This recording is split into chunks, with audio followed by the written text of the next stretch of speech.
and going to be with my mother in paradise. I would meet her saying, "Mother, forgive. Please forgive."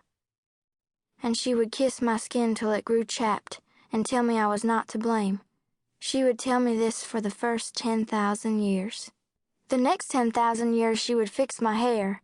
She would brush it into such a tower of beauty, people all over heaven would drop their harps just to admire it. You can tell which girls like mothers by the look of their hair. My hair was constantly going off in 11 wrong directions, and T-Ray naturally refused to buy me bristle rollers, so all year I'd had to roll it on Welch's grape juice cans, which had nearly turned me into an insomniac. I was always having to choose between decent hair and a good night's sleep. I decided I would take 4 or 5 centuries to tell her about the special misery of living with T-Ray. He had an orneriness year-round, but especially in the summer when he worked his peach orchards daylight to dusk. Mostly I stayed out of his way.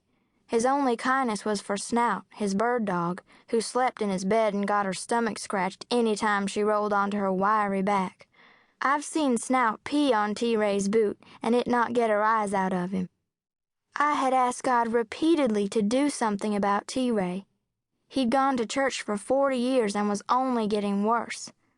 It seemed like this should tell God something. I kicked back the sheets. The room sat in perfect stillness, not one bee anywhere.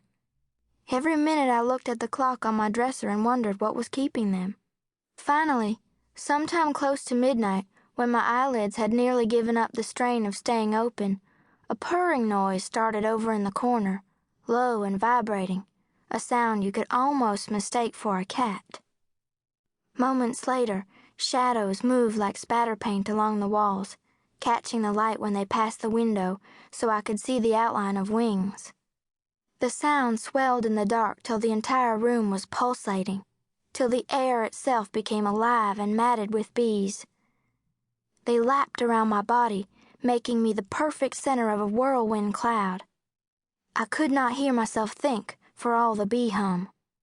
I dug my nails into my palms till my skin had nearly turned to herringbone. A person could get stung half to death in a room full of bees. Still, the sight was a true spectacle. Suddenly, I couldn't stand not showing it off to somebody, even if the only person around was T-Ray. And if he happened to get stung by a couple of 100 bees, well, I was sorry. I slid from the covers and dashed through the bees for the door. I woke him by touching his arm with one finger, softly at first, then harder and harder till I was jabbing into his flesh, marveling at how hard it was.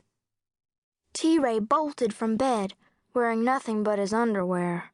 I dragged him toward my room, him shouting how this better be good, how the house damn well better be on fire, and Snout barking like we were on a dove shoot. "Bees!" I shouted. "There's a swarm of bees in my room!" But when we got there, they'd vanished back into the wall like they knew he was coming, like they didn't want to waste their flying stunts on him.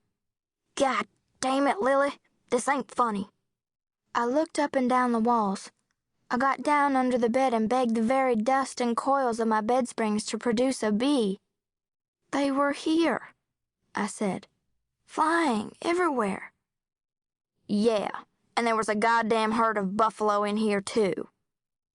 "Listen," I said. "You can hear them buzzing." He cocked his ear toward the wall with pretend seriousness. "I don't hear any buzzing," he said, and twirled his finger beside his temple. "I guess they must have flown out of that cuckoo clock you call a brain. You wake me up again, Lily, and I'll get out the Martha Whites, you hear me?" Martha Whites were a form of punishment only T-Ray could have dreamed up. I shut my mouth instantly. Still, I couldn't let the matter go entirely. T-Ray thinking I was so desperate I would invent an invasion of bees to get attention.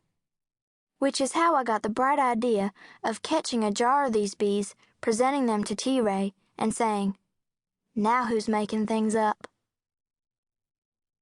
My first and only memory of my mother was the day she died. I tried for a long time to conjure up an image of her before that. Just a sliver of something.